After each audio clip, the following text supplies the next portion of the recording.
a todos y a todas, ¿qué tal? ¿Cómo estáis? Bienvenidos, bienvenidas al canal El Azote. No os voy a dar una charla, ni os voy a meter aquí presión de nada. Lo único que os voy a poner es un documental que ya salió hace unos años, pero que, casualidad, no fue emitido por ningún medio de comunicación excepto por TV3, que además fue bastante criticada por emitirlo. Cosa que tampoco se ha sabido mucho de esto en los medios, ¿vale? Es un documental que podéis encontrar en YouTube, se titula Las cloacas de Interior, pero yo me lo he bajado, yo lo voy a poner aquí para que podáis verlo en mi canal. Si queréis ir al original podéis ir, no hay ningún problema, aunque evidentemente yo prefiero que lo veáis en mi canal, que para eso me cuesta mi trabajo hacer los vídeos. Así que bueno, ahí os dejo paso al vídeo, ¿vale? Y espero que os guste y que con este documental, que ya es antiguo, que no está actualizado respecto a las últimas detenciones y los últimos audios que se han escuchado y todo esto, ¿no? Pero bueno, aquí deja bastante claro que Jorge Fernández Díaz es el cabecilla de todo esto y que hay una trama espectacular. Ahí os dejo el documental. Muchas gracias por ver mi canal.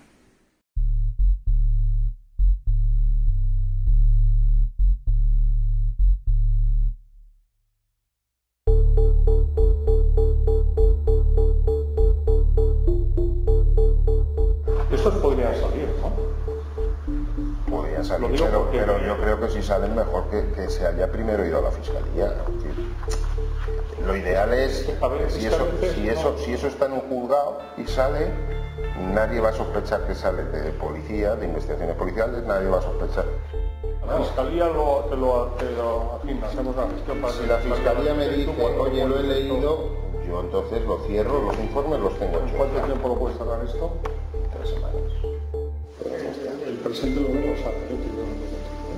me parece bien, pero su lógico es una relación de gobiernos, evidentemente. No, pero vamos a pasar de su mano derecha no está en lo que hace su mano izquierda.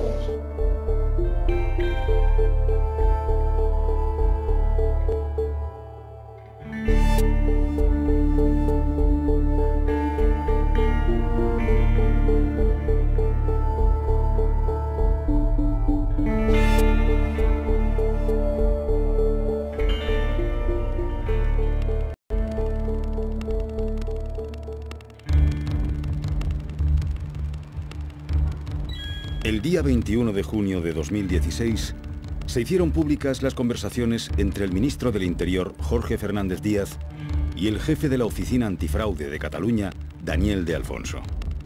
El contenido de las grabaciones es la prueba de la existencia de un complot para atacar a los adversarios políticos del gobierno.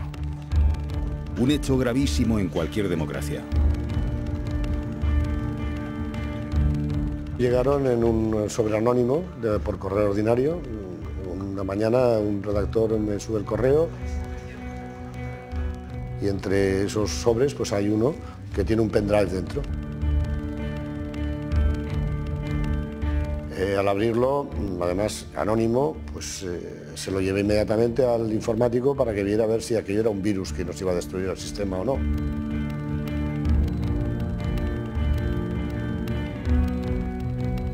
Al escuchar los audios, nos damos cuenta de que los interlocutores son el ministro del Interior, Jorge Fernández Díaz, y el director de la Oficina Antifraude, Daniel de Alfonso, que se presenta.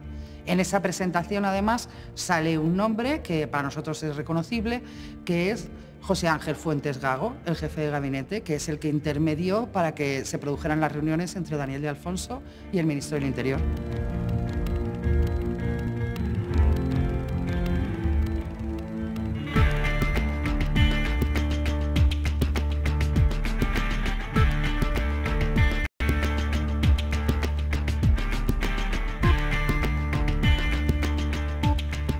Las acciones persecutorias y antidemocráticas que se deducen del contenido de las grabaciones del ministro Jorge Fernández Díaz con Daniel de Alfonso constituyen tan solo un pequeño testimonio de las malas prácticas y la corrupción en el Ministerio del Interior que ha afectado a políticos, a policías y a simples ciudadanos.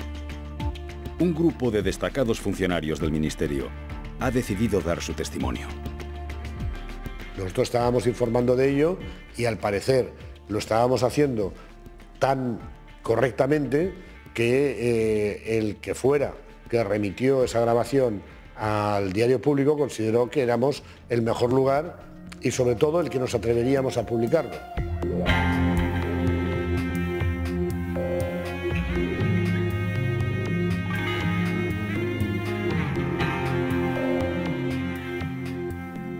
La publicación de las grabaciones del ministro del Interior tuvo una amplia repercusión nacional e internacional, provocando una gran conmoción en plena campaña electoral.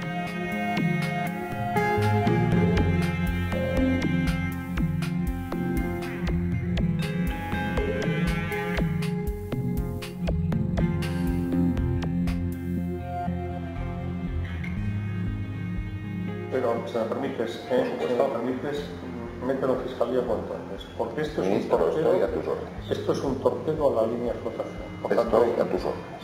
A mí considérame como un cabo de tu cuerpo de nacional y... Agiliza lo que puedas, mételo cuanto antes. Había poco que deducir tras escuchar las grabaciones. Creo que está todo bastante explícito. Era la prueba de las maniobras que bajo el mandato de Fernández Díaz se estaban haciendo en Interior. Teníamos la prueba de ese caso, que era la Operación Cataluña, pero nosotros ya sabíamos que esas operaciones alegales de Interior se habían practicado en más causas y contra más personas. Octubre de 2014. Las conversaciones entre el ministro y de Alfonso tienen lugar unas semanas antes de la consulta sobre la independencia en Cataluña.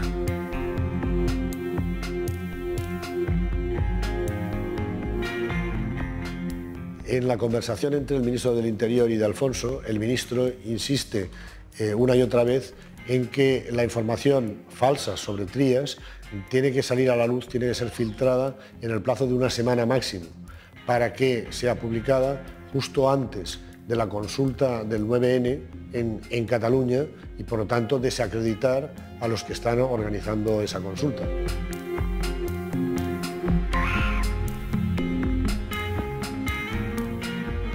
¿Esa información que allí te ha llegado, ¿sabes días puede saber algo de eso? Xavier Díaz no sabe ni esto. Ni esto.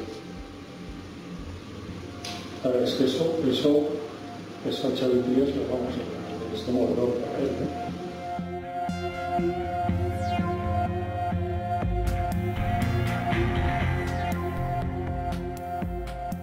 A mí me ha llegado una información, pero no la tengo contrastada. Te lo digo, no te lo iba a decir. Pero me han dicho que Javier Trías tiene una cuenta en el extranjero con alrededor de 12.000 euros. Primero, cuando me llega un comentario así, yo o me lo das por escrito o no investigo nada. Y si eso saliera, ¿tú qué opinas de eso? Yo, ministro, soy partidario de asestar el golpe cuando el golpe vaya a acabar con el animal. No.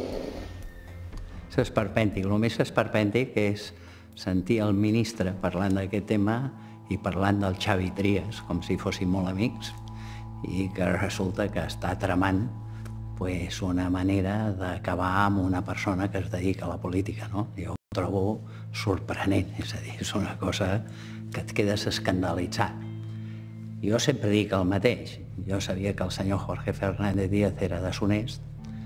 Gràcies a l'aparició d'aquesta conversa, pues tot el país s'entera que aquest senyor és profundament deshonest. L'únic que no s'ha enterat de que té un ministre deshonest és el president del govern. No fue por azar que 2 semanas más tarde de las conversaciones entre el ministro y de Alfonso, en las que conspiraban contra Trías, El Mundo publicará una noticia acusando al entonces alcalde de Barcelona de disponer de una cuenta en Suiza, los fondos de la cual se habrían transferido a Andorra en el año 2013. La sort que vaig tenir és que vaig tenir un careig a través de la ràdio amb el director del Mundo.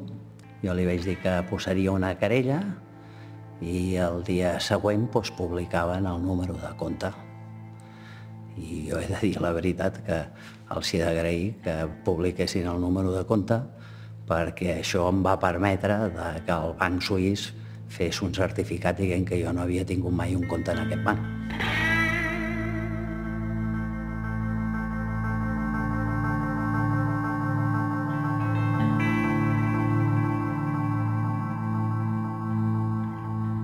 El caso de Trías es realmente paradigmático del modus operandi de la brigada política de Fernández Díaz, puesto que lo primero que se hace es una investigación prospectiva intentando descubrir algo contra determinados políticos. En el caso de que no se encuentre, porque es lo que ocurre con Trías, no se encuentran documentos ni materiales que lo puedan comprometer, entonces se hace un montaje y se fabrica un informe donde supuestamente se avala eso que no se ha podido demostrar. Ese informe apócrifo de la UDEF, con membrete pero sin firma, es el que a continuación se filtra a los medios de comunicación afines para que estos levanten un escándalo de grandes titulares y después el sindicato, mal llamado sindicato Manos Limpias, a continuación lo judicializa planteando una querella en base a esas informaciones viciadas, esas intoxicaciones periodísticas. Manos Limpias actuaba después de la publicación de los supuestos informes policiales en prensa. Pero, ¿cómo llegaban estos informes a manos de los periodistas? ¿Quién los filtraba? La respuesta a esa pregunta se encontró en el sumario de otro caso, el del pequeño Nicolás. El pequeño Nicolás, un estudiante de Derecho que se hacía pasar por agente del CNI y emisario de la Moncloa, fue detenido el 17 de octubre de 2014. 3 días más tarde, Asuntos Internos y el CNI se reunieron para hablar del pequeño Nicolás. En esta reunión que tenemos el día 20 de octubre, estamos informando al CNI que hemos detenido a Nicolás y que le hemos ocupado documentación firmada, entre comillas firmada, es decir, falsificada, con la firma del director del CNI y que se ha utilizado para una estafa.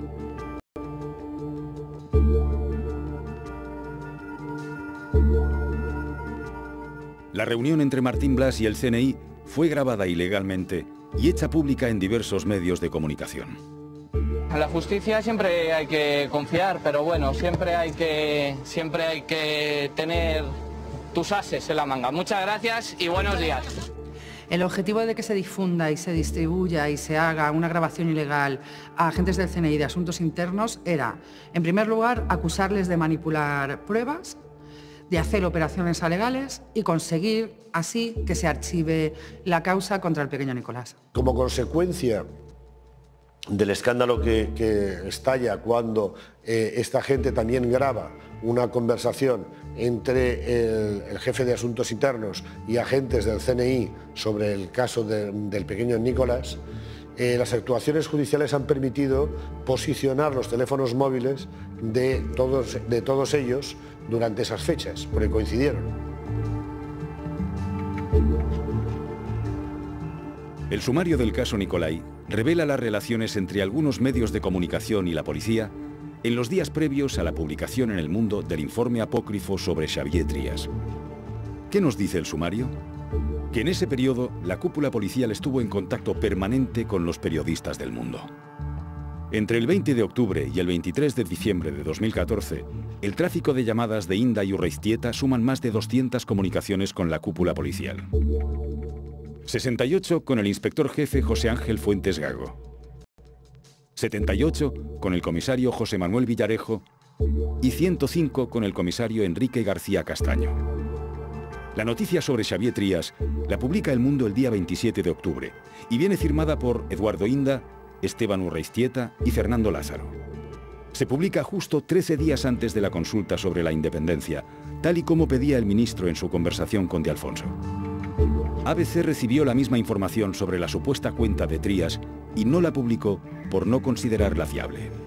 Des de que en Xavier Trías diu que votarà independència i des de que el Xavier Trías se'n va a Nova York i es troba amb el senyor Bloomberg i el senyor Bloomberg fa una editorial no a favor de la independència, però sí dient que no entén l'actitud del govern central envers Catalunya, doncs jo crec que comença una certa persecució. A mediados de noviembre de 2016, el juez que instruía la querella presentada por Xavier Trías contra Eduardo Inda, Esteban Urreiztieta y Fernando Lázaro apreció caracteres de delito en la actuación de los periodistas. Los periodistas de El Mundo dejaron muy claro ante el juez que la información que publicaron sobre Xavier Trías procedía del Ministerio del Interior. Ells es basen en unes informacions que han rebut, que són falses, i ells han d'intentar explicar que són verdaderes, no? O que ells se les han cregut, perquè tenien base per creure-se-les. Jo, sincerament, no entenc que es pugui tenir bases per creure-se-les quan fas una informació que, doncs, el número de compte teòric que jo tinc a Suïssa, que és fals, que és una cosa bastant fàcil d'acreditar, no? És a dir, que no sé qui els hi passa la informació, però és una informació bastant penosa, no?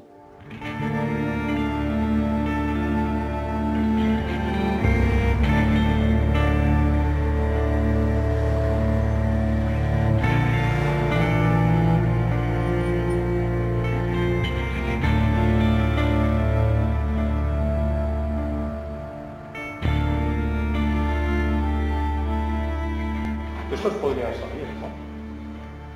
Podría salir, pero yo creo que si salen mejor que se haya primero ido a la fiscalía.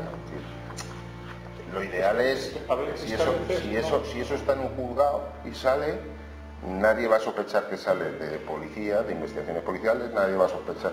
Pues así, los funcionarios de turno, el periodista gacetillero que está siempre por ahí, el amigo del fiscal. Porque a veces, cuando lo publicas, generas una presión mediática que al final hace que cosas que no se hubieran tomado interés se lo toman. Es decir, estamos hablando de un ministro o de un ministerio del Interior y de un responsable máximo de investigaciones de corrupción, de fraudes, etcétera, en una comunidad autónoma como la de Cataluña. Las comunicaciones que ahí se hagan entre ellos son oficiales. Aquí no hay secretos oficiales, es decir, no puede haberlos. Por tanto, la comunicación siempre tendría que ser contrastada y si se habla de actividades ilícitas debería de dar lugar a un procedimiento. Si por el contrario lo que aparece es que parece que hay cosas raras, artimañas, o cómo vamos a hacer, o yo voy a hacer, o yo te aviso, para mí, podría tener contenido delictivo.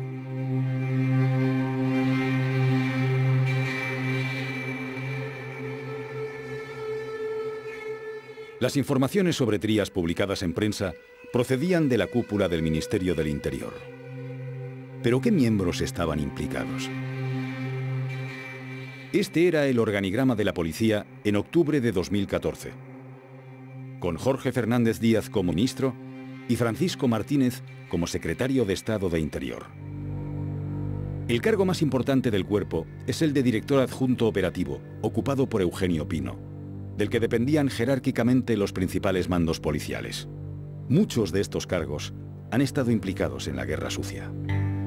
Por supuesto, esta trama política, policial, tiene que ser instruida directamente desde el Ministerio, desde el ministro, porque el que organiza todas estas, digamos, operaciones encubiertas es un equipo de gente que tiene por encima al director adjunto operativo, Eugenio Pino, que es el número 2 de la policía, pero que reporta directamente al secretario de Estado de Interior y por tanto al ministro, y junto a él, José Ángel Fuentes Gago, su jefe de gabinete, aunque ese cargo no está oficialmente reconocido. La suerte que hemos tenido en este tiempo es que había funcionarios del Ministerio del Interior que habían sido también víctimas o estaban asqueados de la manera de trabajar dentro del Ministerio del Interior y que, bueno, se pusieron en contacto conmigo para ayudarme en esta investigación y también para avisarme de lo que se tramaba en contra mía y en contra del público.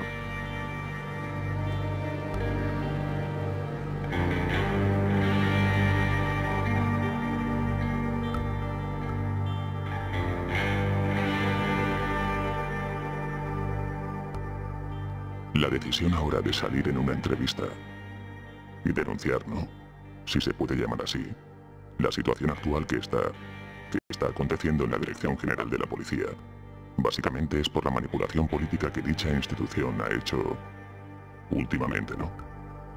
En estos momentos en el Ministerio del Interior hay una caza de brujas para ver quiénes son los funcionarios que pueden colaborar en concreto con público para que podamos sacar estas informaciones, y ese es uno de los motivos por los que esta persona no puede dar la cara, pero sí nos da su testimonio. El ministro se debe de abstener de la dirección de cualquier investigación policial.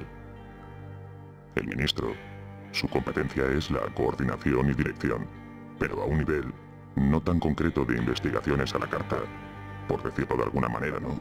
Por un interés partidista.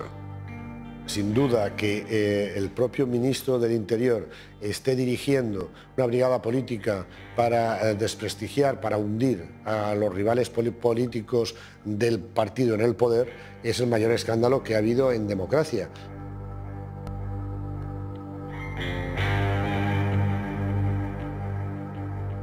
Esa brigada política consta principalmente de una serie de mandos policiales de la máxima confianza del ministro. En este caso, el director adjunto operativo, Eugenio Pino, para este tipo de operaciones que se podrían denominar alegales, se servía de funcionarios de su máxima confianza, del inspector jefe Gago, del inspector jefe Gómez Gordo, del inspector jefe Bonifacio. También habría otra rama que, por clasificarla de algún modo, sería legal, en la que su máximo representante sería el comisario Villarejo. Y una tercera rama, la que se ha denominado oficina siniestra, ¿no? Que está ubicada en la calle Rafael Calvo, junto a la Dirección General de la Policía. A esta oficina se le ha atribuido la realización de una serie de informes que bien se han elaborado y dirigido para defender a personas que son afines a esta brigada, o para atacar a compañeros o funcionarios que se atreven a denunciar lo que está ocurriendo en la policía, ¿no? Como es el caso del comisario Barrado.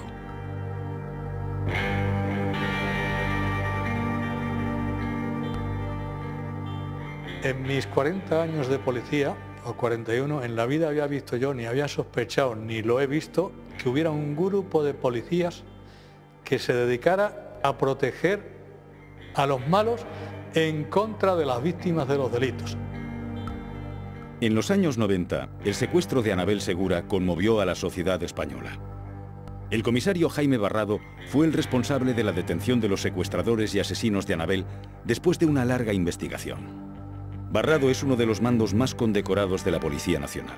Jaime Barrado es el policía constante, cabezota, obcecado, que hasta que no resuelve un caso no para. Por ejemplo, entre los casos que llevó cuando era el jefe del grupo de secuestros, muchos eran asesinatos sin resolver, puesto que no había aparecido el cadáver.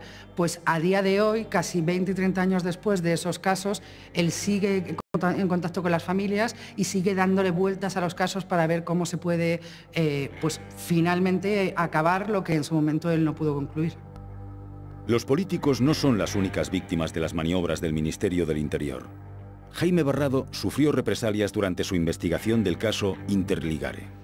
Interligare era la investigación de la corrupción policial.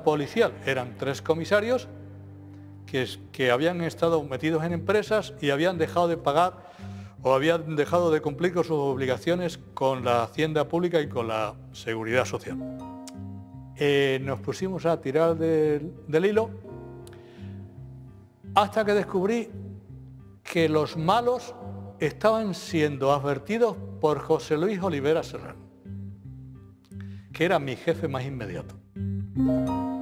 Barrado propuso la detención de los 3 comisarios implicados.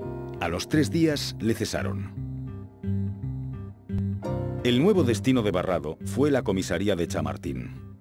En esta comisaría se topó con el caso de acoso, amenazas y agresiones a la doctora Elisa Pinto. La dermatóloga denunció acoso de carácter sexual y amenazas por parte de Javier López Madrid. Es una persona de comportamiento histriónico y entonces pasaba de una actitud agresiva amenazante diciendo que si en algún momento le denunciaba iban a enterrar las denuncias porque la policía, él tenía acceso a la policía y que por lo tanto yo no iba a tener nada que hacer, que tenía además pues que su amistad con la Casa Real eso le ayudaba. a otros momentos en que decía que le perdonase, que no hiciese nada, que mantuviésemos una relación de amistad, que perdonara lo que hubiera hecho. Javier López Madrid es el yerno de Juan Miguel Villar Mir, presidente de OHL. Inició su carrera profesional en la central de Londres de Goldman Sachs y fue miembro del consejo de administración de OHL, la empresa de su suegro. López Madrid ha sido condenado por el escándalo de las tarjetas Black de Caja Madrid y fue detenido dentro de la llamada Operación Lezo, relacionada con la supuesta financiación irregular del PP de Madrid. López Madrid es un hombre con amistades poderosas, amigo íntimo del rey Felipe VI, del que fue compañero en el colegio Los Rosales. Tratamos de tomar declaración a López Madrid y ahí empezó eso que el que es policía se incentiva, que es cuando empieza a recibir llamadas extrañas y contestaciones raras. Excusas y mentiras, que es que yo, pues como policía y comisario, este señor tiene algo que ver con OHL, evidentemente, pues el teléfono del jefe de seguridad de OHL. Me lo pasan, llamo, me identifico, comisario de policía, Jaime Barrado, en Chamartín, y quisiera hablar con el señor Francisco Javier López Madrid. Palabras textuales del jefe de seguridad de OHL. No quiero decir cómo se llama. Ese señor es desconocido total en esta empresa. La doctora Pinto denunció 2 agresiones físicas con un cuchillo por parte de desconocidos, advirtiéndola de que dejara en paz a López Madrid. La doctora acudió a la comisaría de Chamartín, acompañada de su abogado, para denunciar los hechos. Preparo un juego de fotografía, lo que hacemos todos los policías, para realizar un acta de reconocimiento fotográfico, que es la previa para que nos asegure. Y entre varias fotografías de individuos con las mismas características físicas, pongo la fotografía del individuo este conocido como Villarejo y le reconoce sin ningún género de duda al que está con el número, creo que le puse con el número 3, entre varias fotografías. Y es tan observadora esta mujer que me dice, pero esta fotografía, en esta fotografía está muy joven. A mí el que me apuñala, que es este, pero tiene más años cuando me apuñala. Yo el día 21, creo que fue un día 19, entrego al jefe superior de Policía de Madrid las diligencias donde está implicado un comisario de policía, presuntamente como autor de varios delitos, y a los 2 días me cambian de comisaría, me mandan a una comisaría conflictiva que se llama Carabanchel. Evidentemente nadie te dice por qué. Las represalias contra Barrado no se limitaron al cambio de comisaría. Le abrieron un expediente que acabó con la suspensión de empleo y sueldo. Jaime Barrado presentó un recurso y la sección 7ª del Tribunal Superior de Justicia de Madrid dictó a su favor en una sentencia que especificó que la credibilidad del comisario estaba fuera de toda duda. Yo veo que hay una mano negra. Ya me pongo a investigar a este hombre y veo que cada policía que ha investigado a este hombre ha terminado, suspendido, trasladado. Y veo que hay gente que tenía que estar investigando, como en la Unidad de Asuntos Internos, y no solamente no investiga, sino que los quitan a los que intentan investigar a alguien que tiene relación con el Villarejo. Es un auténtico mafioso. Don José Manuel Villarejo es secretario general del Sindicato Profesional de Policía. Yo estoy segura que tiene muchas cosas que contar. ¿Quién es José Manuel Villarejo? ¿De quién depende? La trayectoria del comisario Villarejo se remonta a los inicios de la transición y las oscuras maniobras del Ministerio del Interior también. En el lenguaje popular, en el antiguo régimen, se decía que la policía tenía un carácter facha. ¿En qué ha cambiado la policía de entonces a la policía de ahora? Dentro del ambiente funcionarial, posiblemente el cuerpo que más ha asumido el proceso democrático haya sido el Cuerpo Superior de Policía. En el inicio de la transición, diversos mandos policiales crearon el Sindicato Profesional de Policía. El comisario Villarejo formó parte de su constitución. Al fundarse el Sindicato Profesional de Policía, bajo la cobertura de defender de una forma democrática a los agentes policiales lo que se hace es crear una organización donde la mayor parte de sus dirigentes proceden de Fuerza Nueva, proceden de la ultraderecha o proceden de la brigada político-social. Las malas prácticas no surgen como las setas de temporada en temporada, ¿no? Es decir, vienen de atrás. Hay una cepa, ¿no?, de la cual luego surgen las hijuelas, ¿no? Entonces, evidentemente, esto venía de bastante atrás. En el año 1983 se produce el secuestro de Segundo Marey. 2 años más tarde, un atentado en un bar de Bayona acababa con la vida de 4 presuntos miembros de ETA. Los autores eran los miembros del GAL, Grupos Antiterroristas de Liberación. Finalmente se descubrió la vinculación de los GAL con la policía y con altos mandos de Interior. Volver la vista atrás en el caso de los GAL es aleccionador porque nos muestra cómo las malas prácticas que se dieron durante el juicio son muy parecidas a las que se dan en la actualidad. Yo fui uno de los abogados que defendí los GAL. Yo llevaba a 4 comisarios, Miguel Planchuelo, Julio Hierro Moset, Francisco Saido Ceja y Jesús Martínez Torres. Después también estuve llevando a otros 2 inspectores, Luis Gens y Francisco Corujo, que estuvieron involucrados en el tema del GAL.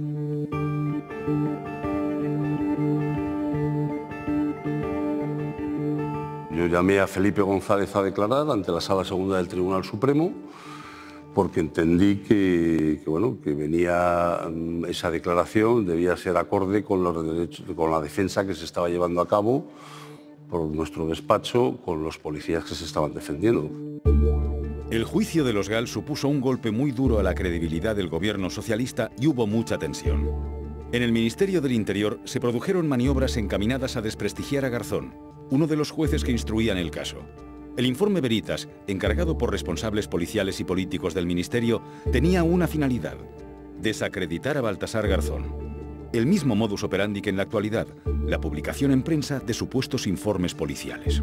Como estaba investigando los GAL, a Medo y a Domínguez, pues obviamente no recibía muy buen apoyo y tampoco buena información por parte de algunos elementos de Interior, porque estaban en bloque en contra de esa investigación. Por tanto, en algún momento es probable que surgiera esa idea, no sé exactamente de dónde, ni por orden de quién, de que se me investigara, ¿no?, de que se me buscaran las vueltas a mí porque era yo el que estaba investigando. Supongo que a cualquier otro juez que hubiera hecho lo propio. Y me seguían a lugares públicos o a restaurantes, o recuerdo que algún partido de fútbol en el Bernabéu también. Y ya hasta una vez me acerqué a una de las personas y le dije: sean un poco más discretos porque ni siquiera están haciendo su trabajo bien. En el informe Veritas se aseguraba que el magistrado tenía relaciones con miembros de una organización de narcotraficantes y que había participado en orgías con mujeres. El comisario Villarejo participó en la elaboración del informe tal y como reconoció en una carta dirigida a la Dirección General de la Policía en 1995. Esto entraba dentro de esa mala visión del Estado que algunas personas tienen.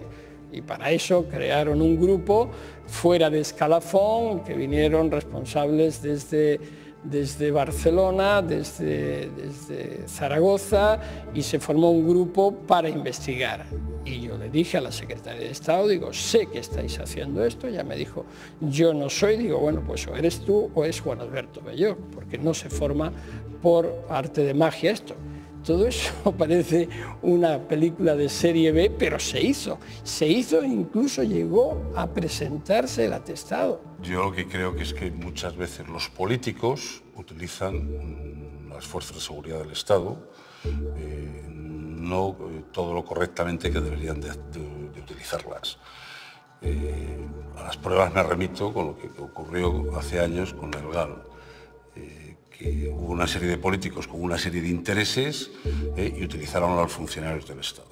Lo que quiero decir es que el informe Veritas era el síntoma de una enfermedad corrosiva interna, cancerígena, que era la mala praxis de los servicios de información, contrainteligencia, de un modo de hacer y de actuar desde aparatos del Estado que estaba corrompido en sus propias bases.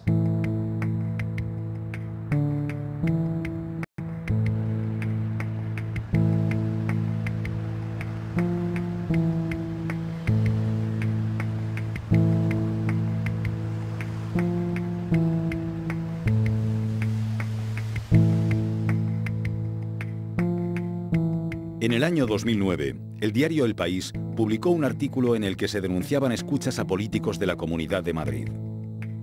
Era la primera vez que salía a la luz un caso de uso de fondos públicos para espiar a rivales políticos. En esa trama estaban implicados algunos de los personajes que han configurado la brigada política durante el mandato de Jorge Fernández Díaz. Uno de los presuntos espiados ha sido Manuel Cobo, mano derecha del alcalde de Madrid. Gallardón dijo anoche en el programa 59 segundos que hay muchas preguntas que contestar. Queremos saber quién investigó, quiénes son las personas que realizaron esa investigación, no lo sabemos. Queremos saber quién ordenó esa investigación, no lo sabemos. Queremos saber a quién se dio cuenta de esa investigación, no lo sabemos. Los supuestos espionajes se produjeron entre abril y mayo de 2008 en plena batalla por el poder dentro del PP, tras la segunda derrota consecutiva de Mariano Rajoy en las elecciones generales. Algunos de los espiados, como Prada y Cobo, se habían alineado con Rajoy en la disputa silenciosa que mantenía el presidente del PP con Esperanza Aguirre. El País acusó a diversos guardias civiles de estar implicados en las escuchas y seguimientos. Los guardias civiles han negado siempre su participación en los hechos y se consideran víctimas de una conspiración.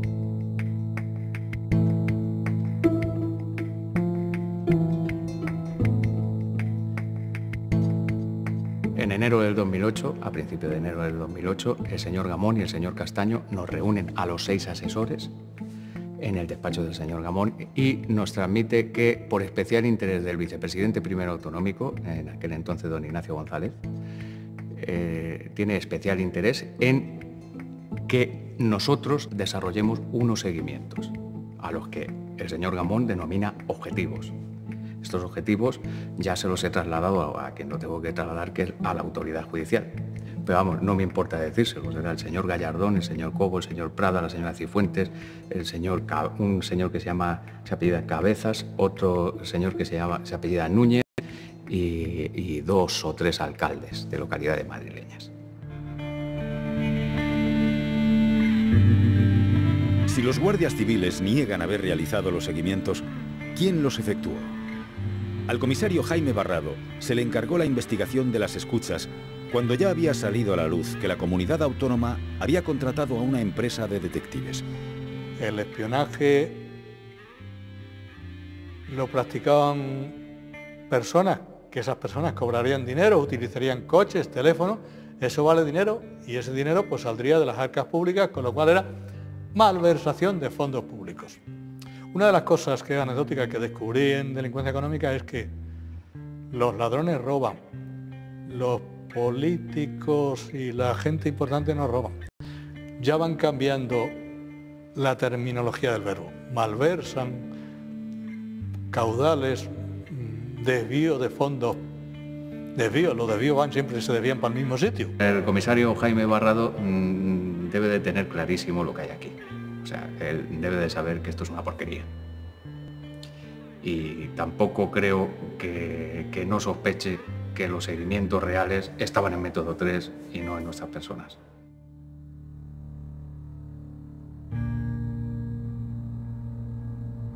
Nosotros, y eso ha salido en la prensa, realizamos investigaciones sobre 3 investigaciones sobre empleados pura y llanamente del canal de Isabel II. Te vuelvo a repetir, informes que oficialmente se presentaron, que oficialmente se entregaron y que oficialmente se pagaron.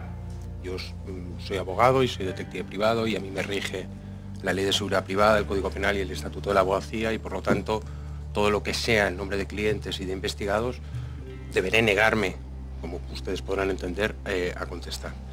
El que me ordena tajantemente que no se entre con mandamiento judicial de entrada de registro en método 3 es el comisario general, es decir, José Luis Olivera está por debajo del comisario general, pero es el que da las indicaciones para prohibir la entrada de registro.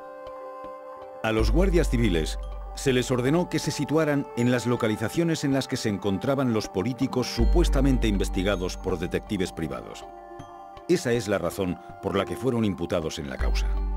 Lo que no es normal es que haya una agencia de detectives haciendo investigaciones a políticos dentro de los que pueden encontrarse perfectamente los denunciantes en esta causa y que, por otro lado, me intente llevar a mí a lugares públicos para que los posicionamientos figuren al lado de esos políticos a los que estaban investigando los detectives. Y ese es el kit. Eso considero que es la finalidad. En noviembre de 2016, los servicios jurídicos del gobierno de Cristina Cifuentes de la Comunidad de Madrid admitían finalmente que se había espiado a políticos.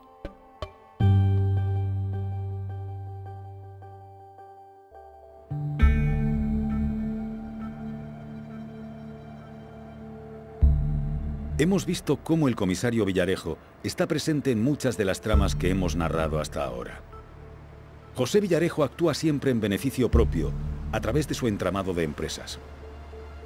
En enero de 2013, el comisario Villarejo ofreció sus servicios extrapoliciales a Ignacio González, cuando éste ocupó la presidencia de la Comunidad Autónoma de Madrid. En una grabación que dio a conocer El Mundo, los comisarios Villarejo y Enrique García Castaño se ofrecen a tapar el asunto del ático a Ignacio González.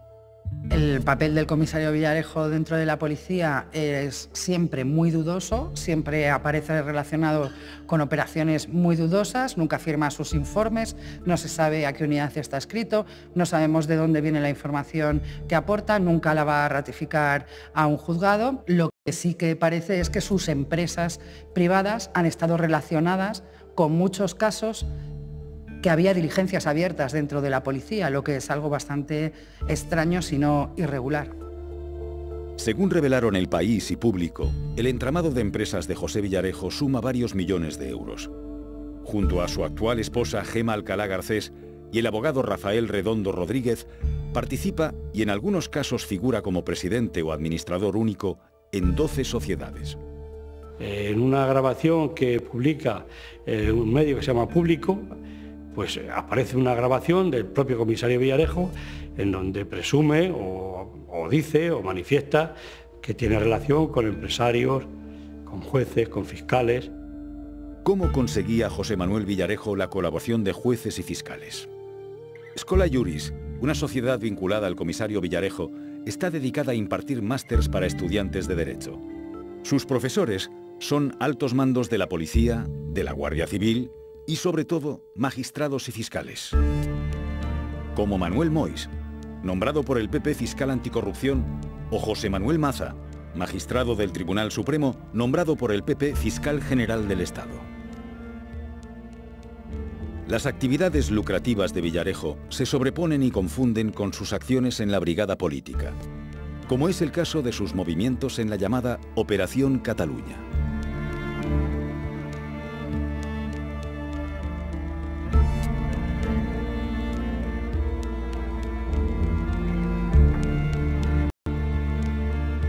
Y en Convergencia, la persona con la que yo mantengo, porque es la persona que en su momento el presidente dijo, cumpliendo con la ley de la relación gobierno de Cataluña y oficina, a mí me puso de interlocutor a Yerma Gordo.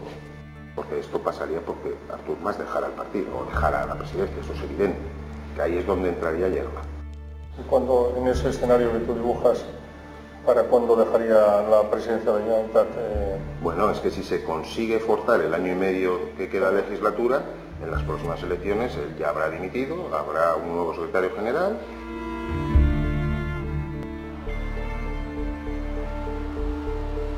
La llamada Operación Cataluña empieza con la llegada del PP al gobierno.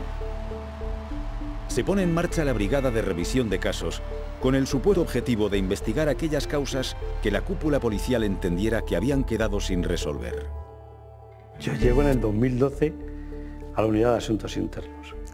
A finales del 2012, digamos septiembre, octubre del 2012, el director adjunto operativo me dice que hay unos asuntos que están cuestionados en la opinión pública y que la actuación de la policía pues no está clara.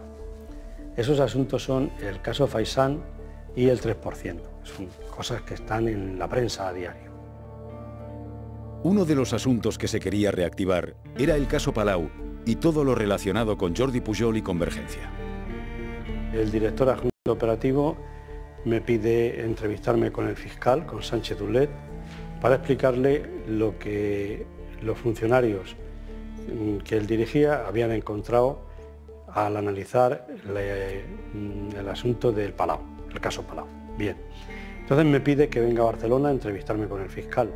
Vinimos, nos entrevistamos con Sánchez Dulet, estaba presente otro fiscal, Fernando Bermejo, y simplemente me limité a decir que unos funcionarios habían analizado el caso Palau y que había una vía posible de investigación, continuando con el nuevo tesorero que era Óscar Escrig. Ahí quedó todo. Sí que es cierto que uno de estos mandos, como fue el comisario Martín Blas, para reactivar este caso, se desplazaron a Cataluña en compañía del comisario principal, José Luis Olivera, para hablar con el fiscal y reactivar precisamente esa investigación por blanqueo. Es curioso, ¿no?, que siendo el competente Marcelino Martín Blas, también le acompañara un comisario que a priori nada tenía que ver con esta brigada, ni nada tenía que ver con la unidad de delincuencia económica y fiscal. La actuación de los policías motivó una queja formal del Consejo Fiscal, en la que se rechazaba la irregular actuación de los funcionarios. Marcelino Martín Blas es una persona que se creyó lo que en su momento le proponía el comisario Eugenio Pino, de que la unidad de asuntos internos realmente se iba a encargar de lo que se tenía que encargar, de asuntos internos, ¿no?, y de investigar a funcionarios de policía, que se creyó también que la brigada de revisión de casos que ponían en sus manos iba a servir para realmente ir más allá de donde había podido ir la justicia, pero siempre dentro del marco de estudiar los temas y ver qué vías legales había para reabrirlos, y que en un momento determinado se da cuenta de que lo que están haciendo es alegal.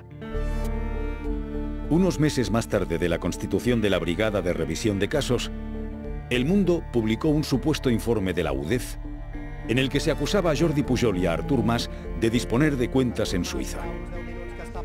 La noticia se publicó en plena campaña de las elecciones autonómicas catalanas, las primeras en las que Convergencia pedía el voto por el derecho a decidir. Jorge Fernández Díaz compareció ante una comisión parlamentaria en la que declaró no conocer la autoría del supuesto informe de la UDEF, responsabilizando al Sindicato Unificado de Policía de su difusión. No es posible por el momento concretar cualquier responsabilidad en su elaboración y difusión dentro del ámbito del Cuerpo Nacional de Policía, sin perjuicio del expediente disciplinario incoado contra el secretario general del Sindicato Unificado de Policía. En aquel libro, en el método confidencial, yo me preguntaba cómo el ministro del Interior no puede saber quién ha realizado el informe de la UDEF, no el que lo firma, sino quién estaba detrás de todo eso, si yo, en 3 meses para escribir ese libro, descubro quién está detrás. Te pongo un ejemplo, ¿no? El comisario Villarejo busca a 2 testigos para elaborar el controvertido informe Pujol.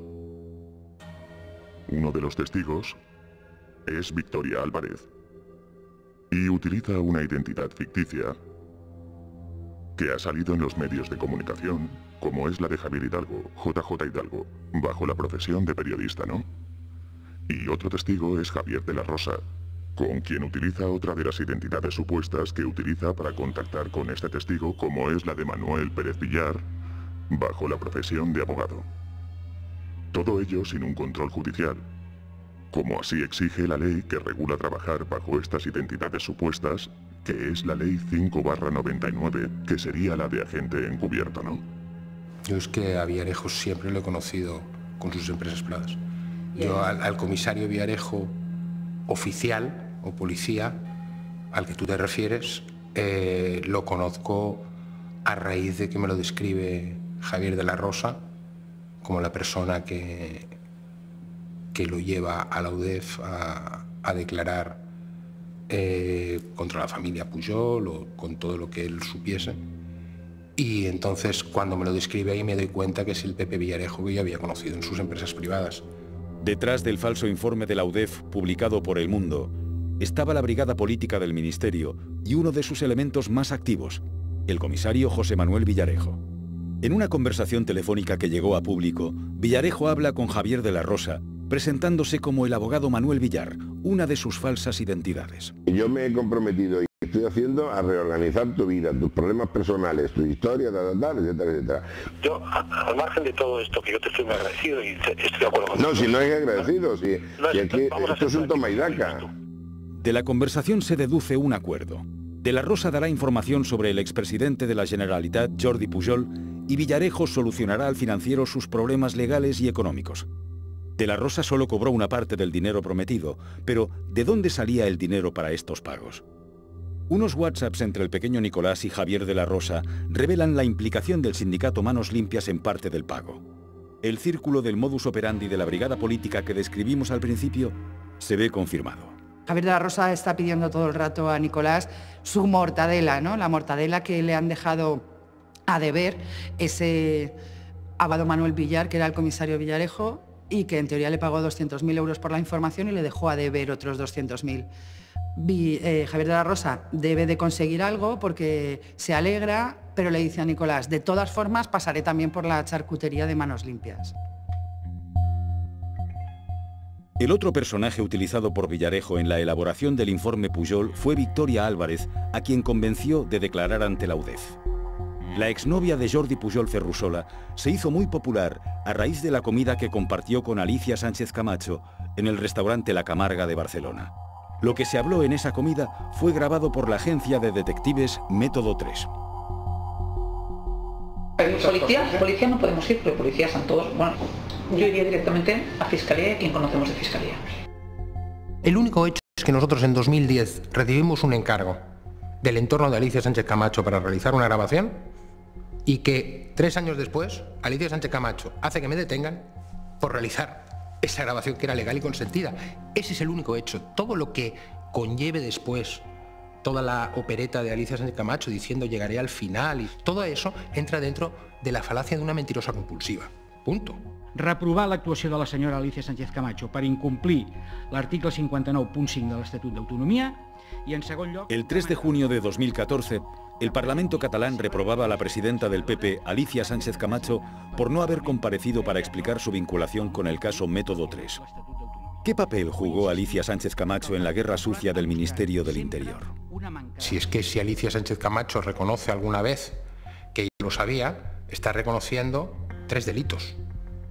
El de acusación y denuncia falsa, el de falso testimonio y el de amenazas condicionales. Y ella está sentada en el Congreso todos los días. Alicia Sánchez Camacho, en lugar de contactar con la Fiscalía o el juez, llevó la información obtenida en La Camarga al Ministerio del Interior.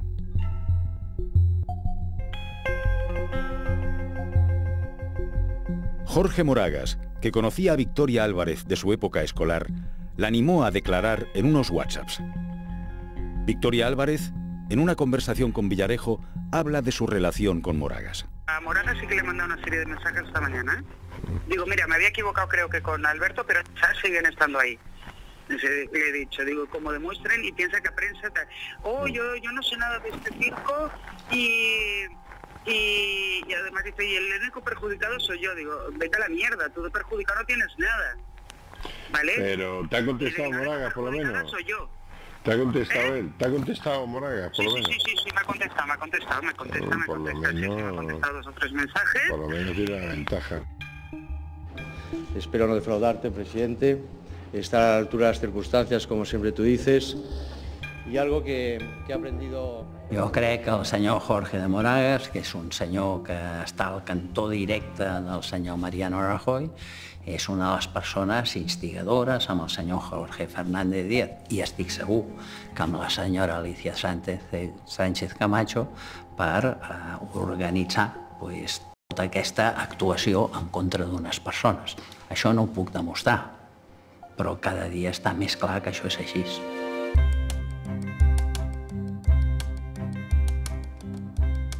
Si fuera la banca privada de Andorra, si fuera en esa sería una buena cosa, porque Higini Cierco, de buen amigo, Higini tiene miedo de que se le rompa su tema del Banco Mar. Y él estaría dispuesto a probar. Yo no sé en qué banca es. Transferido a Andorra, sí. No sé en qué banca, tampoco hay mucho de Andorra. La información de Victoria Álvarez sobre los Pujol apuntaba a cuentas millonarias en Andorra, y la brigada política se centró en obtener esa información con múltiples presiones. El 10 de marzo de 2015, el FinCEN emitió una nota sobre supuestas irregularidades en la banca privada de Andorra, cuyos accionistas mayoritarios eran los hermanos Cierco. El FinCEN es una agencia del Departamento del Tesoro norteamericano que investiga operaciones financieras relacionadas con el crimen organizado. Jaume Bartomeu era entonces abogado de la família Cierco.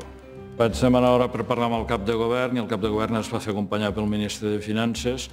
Encara no feia una setmana que havia esclatat aquesta greu crisi i els hi vaig anar a explicar uns fets que s'havien esdevingut gairebé un any abans, a l'estiu del 2014, que eren unes coaccions que s'havien fet sobre els responsables de l'entitat Banca Privada d'Andorra per part de persones vinculades a organismes de seguretat espanyols i en relació a que, trencant el secret professional, donguessin informació d'uns comptes que hi pogués haver a l'entitat que ells dirigien i representaven de la família Pujol.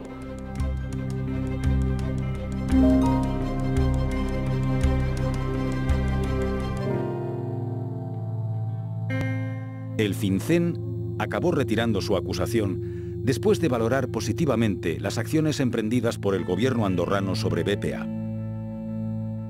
Unos meses más tarde, los hermanos Cierco presentaron una denuncia ante la justicia andorrana sobre supuestas presiones de la policía española para obtener información sobre las cuentas de la familia Pujol. Higini Cierco prestó declaración ante la jueza andorrana. Al maig del 2014, Celestino Barroso, agregat d'Interior de l'Ambaixada d'Espanya a Andorra, em telefona i em indica, sisplau, si el podria rebre amb urgència. I em diu, sisplau, em torna a insistir de la necessitat de veure unes persones a Madrid, de lo contrari el banc morirà. Quin banc? Banco Madrid o BPA? Tots. Diu, el banco morirà. Joan Pau Miquel, consejero delegado de BPA, se reunió con Celestino Barroso en Andorra y posteriormente acudió a la reunión en Madrid con un miembro de la policía española. Està el Fèlix, telefona al Sant Pau, i li diu que es troba en el hall del Villamagna de Madrid. Es troba en el hall del Villamagna de Madrid i el senyor Fèlix resulta ser Marcelino Martín Blas, jefe de Asuntos Internos de la Policía Nacional Espanyola. A Marcelino Martín Blas li demana tres coses. Si tenim comptes de la família Mas, del Mas o de la família Mas, de Junqueras o de la seva família, o del Pujol y de la seva familia. El director adjunto operativo, don Eugenio Pino, me dice, tenemos un empleado de la banca privada andorrana que quiere colaborar. Me presento en el Hotel Villamagna y me entrevisto con un empleado, con un señor. Yo no sé quién es, pero yo me identifico, y él se identifica, pues sí. Bueno, y simplemente le pregunto, ¿me tienes que decir algo? Me dice, no, no tengo nada que decirte. Entonces me sorprende y digo, bueno, pues, entonces ¿qué hacemos aquí? Pues no lo sé. Pues hasta luego, encantado. Y ahí queda todo. La situación se desbloqueó con la intervención del abogado José María Fuster y Fabra, amigo de Higini Cierco y de Martín Blas, que invitó a ambos a la boda de su primo. También acudió Eugenio Pino. En el banquete se reunieron todos en la misma mesa. Higinio presume en esa reunión de que él es muy español y que a su familia le llaman los españoles en Andorra y que pues, todo lo que sea colaborar con la justicia con la justicia de España y tal, que le parece muy bien, en fin. Y Higinio Cierco se viene a mi lado, me dice que, hombre, que él no sabe quién tiene cuenta en su banco, que él es un banquero que maneja fondos de sus clientes, que es una banca privada, que no paga facturas, pero que es lo que nos interesa. Que Jean Pau me lo puede decir. Si esto fue, la boda creo que fue el 26 de junio, pues a lo mejor el 28, el 29 de junio o el 30 de junio, pues me vuelvo a reunir con Jean Pau. En aquell moment, el Jean Pau, Miquel, entrega el que vostès coneixen com a pantallazo del mundo amb el Marcelino Martín Blas, en els quals apareixen el nom de la mare i tots els fills, que pugen 4,5 milions d'euros bancaritzats. És a dir, la informació que surt al mundo la facilita el Joan Pau. La facilita el Joan Pau.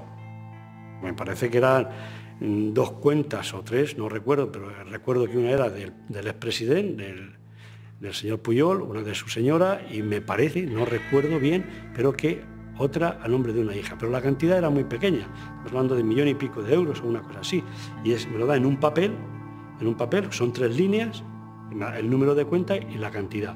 El titular, el número de cuenta y la cantidad. Y eso es lo que le entrego a Eugenio Pino. Mira, y entonces me pregunta, ¿pero esto es todo? ¿Esto es lo que te ha dado?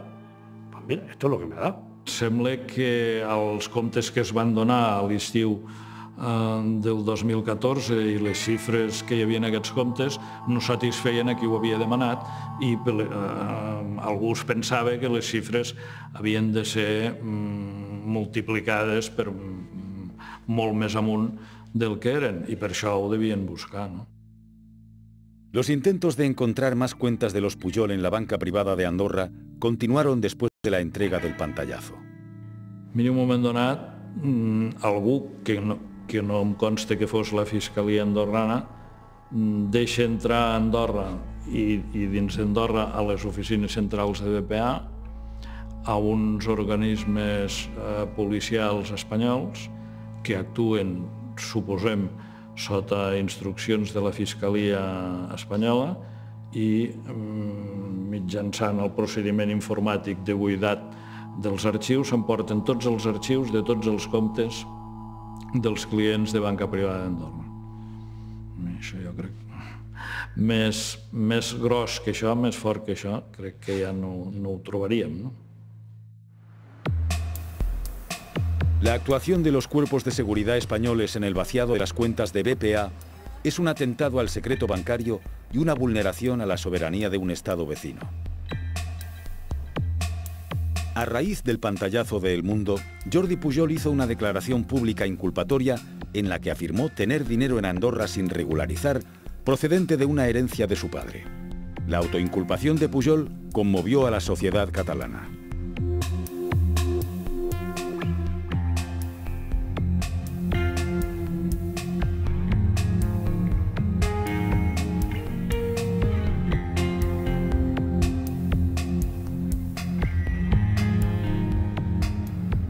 El interés del Ministerio del Interior por la banca andorrana no se limitaba a los políticos independentistas. Existía también interés en las cuentas de empresarios venezolanos para vincularlas a una supuesta financiación irregular de Podemos.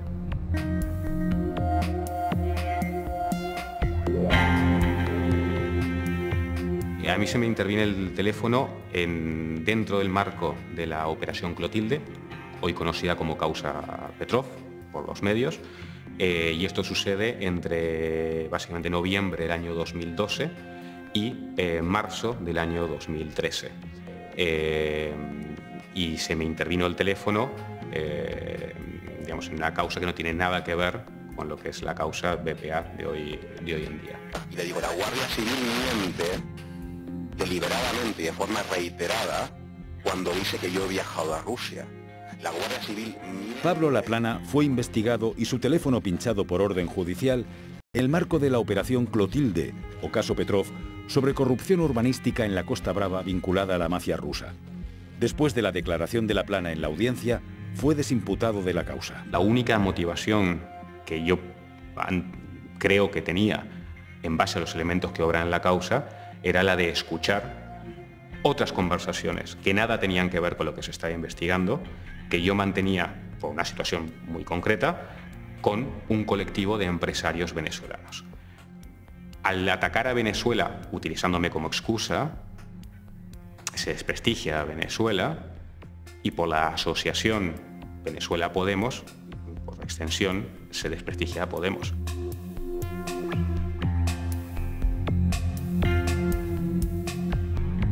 Se ha repetido hasta la saciedad que Podemos está financiado por Venezuela, hasta el extremo de que en algunas encuestas la mitad de los españoles creen efectivamente que Venezuela ha financiado a Podemos, cuando esto no solamente no ha ocurrido, sino que todas las denuncias, todas las querellas que han ido en esa dirección han tenido que ser archivadas. El 12 de enero de 2016 se desveló el famoso Informe PISA, acrónimo de Pablo Iglesias Sociedad Anónima. El informe estaba atribuido a la Unidad de Delincuencia Económica y Fiscal, la UDEF, de la Policía Nacional. Entre las informaciones que contenía el dossier, se acusaba a la productora de Pablo Iglesias de recibir en 2012 dinero de Irán a través de Hispan TV. Sin embargo, el programa Fort Apache no comenzó a emitirse en dicho medio hasta 2013. Es que es lo que hace INDA y lo que hace OK Diario, digamos todos los medios que dan espacio a INDA, es gravísimo, al menos por dos razones. Primero, presenta documentación falsa, presenta documentos falsos, documentos que se manipulan, y nosotros hemos presentado las correspondientes acciones judiciales.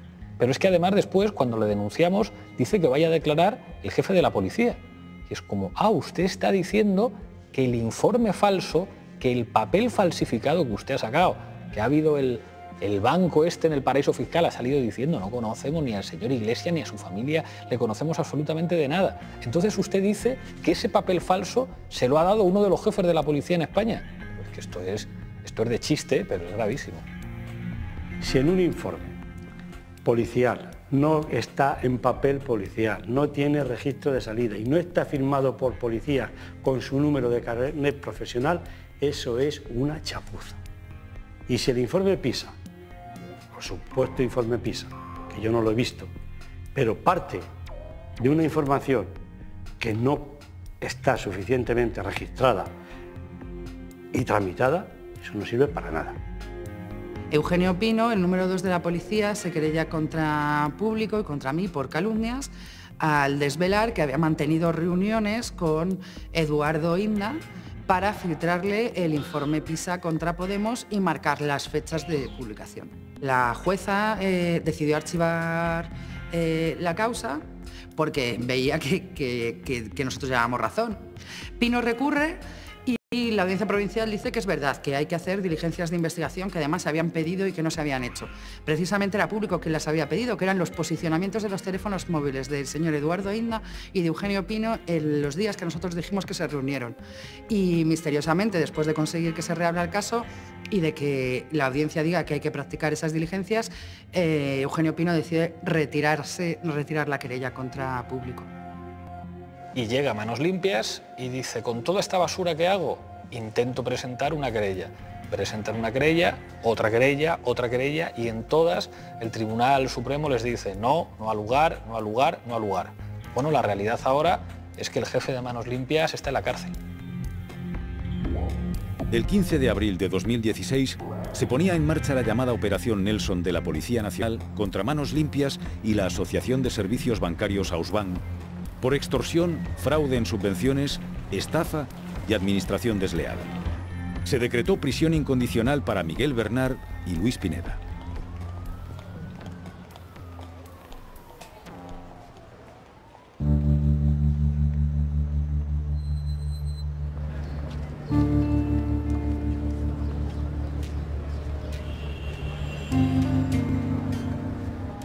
Muchas de las pruebas que se aportan en este documental salen del sumario del caso Nicolai, elaborado por la comisión judicial nombrada por el juez Zamarriego, para investigar la grabación de la reunión entre el CNI y Asuntos Internos en octubre de 2014.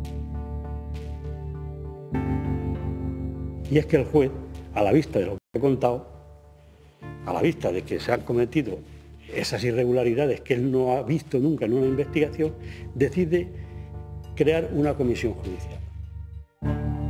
Marcelino Martín Blas formó parte de esa comisión desde que fue cesado de su cargo como jefe de Asuntos Internos de la Policía en marzo de 2015. constituida la comisión judicial, pedimos informes a Policía Científica y Policía Científica nos dice cuándo, cómo y a través de qué medios se ha hecho la grabación. Para un policía la deducción no es muy complicada. Es decir, si el periodista que está publicando desde el primer momento de la detención se llama Carlos Mier y trabaja en información sensible, y ya hemos visto que información sensible es del comisario Villarejo, y luego después nos encontramos con que esa llamada, que ha sido cortada según el informe de Policía Científica, resulta que corresponde a ese periodista. No es muy difícil la conclusión, ¿no? La Comisión Judicial presentó sus conclusiones en mayo de 2016. Nosotros terminamos el informe proponiendo que las detenciones, los registros y diciendo en el informe que puede haber una organización criminal en la que participan policías y periodistas. Los policías pues son directores, el director adjunto operativo y algunos periodistas. Lo presentamos en mayo. El trabajo de la Comisión Judicial del caso Nicolai se ha realizado en un entorno hostil dentro y fuera del Ministerio. ¿Qué ha ocurrido en la Policía Nacional o en el Ministerio del Interior estos últimos años? Yo diría que hay un cúmulo de irregularidades. El Ministerio del Interior no nos ha dado ningún amparo. Y tampoco ha facilitado la investigación. Porque, digamos, en el mejor de los casos, se ha desentendido de ello. A pesar de todas las trabas e impedimentos, la Comisión Judicial del caso Nicolai ha tenido el mérito de sacar a la luz las malas prácticas en la cúpula del Ministerio del Interior. Eso políticamente le hace mucho daño, ¿no? Claro que le hace mucho daño, pero yo eso... ¿Usted tiene conciencia de tener ese punto débil o no? No lo sabe nadie más que José Ángel Gago, mi director de investigaciones, tú y yo.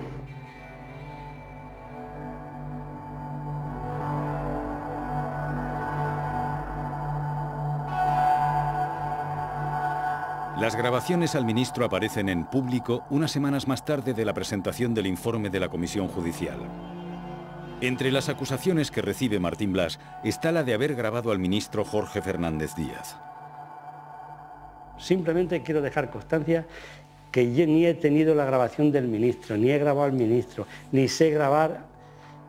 Es que no sé ni cómo funciona una grabadora. Lo digo sinceramente, no sé cómo funciona una grabadora, ni he estado en el ministerio en esas fechas. Es imposible, es una acusación gratuita. El Ministerio del Interior no ha mostrado demasiada diligencia en investigar las grabaciones de Jorge Fernández Díaz con Daniel de Alfonso. Había dicho el ministro del Interior que nosotros cometíamos una ilegalidad con ello, que éramos unos conspiradores y que se abría una investigación sobre esas grabaciones. Pero nunca nos pidieron la grabación original. En vista de la falta de interés del Ministerio y del Ministro del Interior por obtener la copia original de las grabaciones, nosotros acudimos a la Fiscalía General del Estado y las entregamos voluntariamente por si hubiera algo que investigar a raíz de ese contenido. ¿Quién fue el responsable de que se grabara y con qué medios se realizó la grabación? El análisis de las grabaciones, realizado por expertos a solicitud de público, indica que de Alfonso era quien estaba grabando desde algún dispositivo propio, por la manera en que se movía, por cómo entraba y salía del lugar de la reunión y por el contenido. El propio de Alfonso nos reconoce a nosotros que su móvil solamente lo ha entregado a Fuentes Gago, a José Ángel, y por tanto el único que ha tenido acceso a poder instalar algo con lo que grabar desde su móvil es este hombre. Dedujimos que el que estaba grabando era de Alfonso y además era con pleno conocimiento suyo, entre otras cosas porque a menudo parecía hablar para la grabación, parecía hablar para la grabadora. He dicho en otras ocasiones que parecía un audio selfie. Este director ni ha grabado, ni sabía, ni ha permitido, y entenderán ustedes, porque si no tendríamos que pensar que somos todos subnormales perdidos, entenderán ustedes que tampoco las he puesto en circulación. Pues, ¿usted lo quiere? Pues mire, el señor... La primera consecuencia política de la publicación de las conversaciones fue el cese de Daniel de Alfonso por el Parlament de Cataluña. El ministro continuó en su puesto. el ministro del Interior debería presentar su dimisión hoy mismo. Tiene que dar explicaciones y en este caso, si son ciertas, tiene que dimitir. Eso es muy grave y debería implicar la dimisión o el cese fulminante. Directamente todos los partidos, como digo, desde Bildu hasta Ciudadanos, pida directamente mi dimisión, sin esperar, sin darse cuenta que yo soy la víctima de ese atropello, de ese ataque, y sin esperar a que una investigación aclare qué es lo que ha sucedido. Gracias, presidente. Jorge Fernández Díaz fue finalmente reprobado. La primera reprobación de un ministro desde la restauración de la democracia. La comisión parlamentaria que investiga la utilización partidista del ministerio empezó sus trabajos con la declaración de Jorge Fernández Díaz y de Alfonso, pero sin el testimonio de los mandos policiales por el bloqueo de PP, Ciudadanos y PSOE. La inteligencia de cada uno.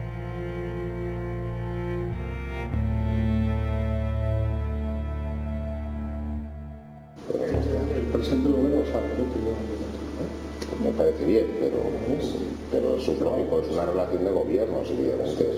Pero sabe, su mano derecha no sabe lo que hace su mano izquierda. Todos tenemos un sistema legal y ese sistema legal sabe para qué está, para proteger a los ciudadanos del uso arbitrario del poder. Eso es el ABC de la democracia, del Estado de Derecho y de la ley. Bueno, és un atemptat a la democràcia d'una gravetat extrema. Això ni a les grans dictadures passa això. Bueno, sí que passa això a les grans dictadures. Nadie por su ideología política en una democracia puede ser investigado. Eso ocurre en las dictaduras, ¿no? Y de eso en la dictadura franquista conocemos bastante, ¿no? Eugenio Pino ha sido imputado. El caso de la doctora Pinto reabierto y el comisario Villarejo identificado e imputado. Pero ¿han finalizado las malas prácticas en el Ministerio del Interior? Con el cambio de ministro de Fernández Díaz a Zoido, yo creo que todavía no ha supuesto acabar con esa mafia y con esa trama y con esas malas prácticas que hay dentro de la policía. Todavía queda una estructura de inspectores, jefes y algún que otro comisario, como García Castaño, que siempre aparecía en todas estas cosas de la brigada política, que ahí siguen en sus puestos. Entonces, la limpia está por hacer todavía. Se trata de que existe una trama político-empresarial en este país que se dedica realmente a gobernar en la sombra con absoluta impunidad y que cuenta con lo que podríamos llamar un ejército de mercenarios, que naturalmente son policías, muchos de ellos, pero que hay que incluir también algunos fiscales y hasta algunos magistrados. Entonces llega un momento que ya se sitúa uno muy lejos de creer en nada, donde había una persona que creía en las instituciones, en el Estado social y democrático de derecho en el que convivimos los ciudadanos, una persona que creía firmemente en la división de poderes, en que la policía y la Guardia Civil protege los derechos y garantías de los ciudadanos, pues ahora queda una persona con unos principios y unos valores derrumbados. Después de ver lo que he visto, ya siendo comisario, que hay una serie de individuos que trabajan a las órdenes de quien más les paga, que son auténticos sicarios, me repugna tanto esa actitud, que es lo único que me mueve para estar aquí. Yo estoy convencido de que hay muchos policías superiores míos que han sido decentes, pero no han sido capaces porque el sistema está tan corrupto que expulsa a los decentes.